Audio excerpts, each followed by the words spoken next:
პირველი ფართომასშტაბიანი გამოფენა გაიმართა სახელწოდებით ვანო მელიაშვილი.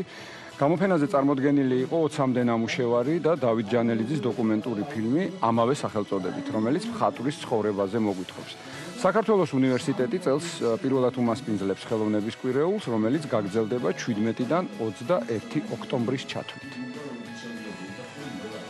ეს არის ნაივი მხატვრების, ანუ თვითნასწავლი მხატვრების კოლექცია.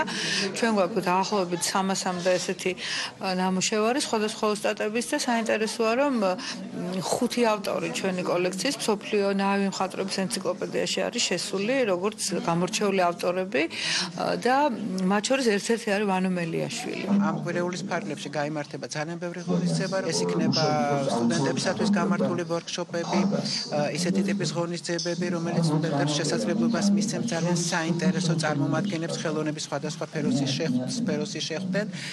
ესენი არიან მაგალითად ძალიან ცნობილი მხატვარი ოლეგ ტიმჩენკო, ცნობილი მსახიობი ნინო კასრაძე და სხვა წარმომადგენლები ხელოვნების სხვადასხვა სფეროში. კინოთეატრ ამირანში კი ბრიტანელი რეჟისორის რუპერტ გულდის სპექტაკლის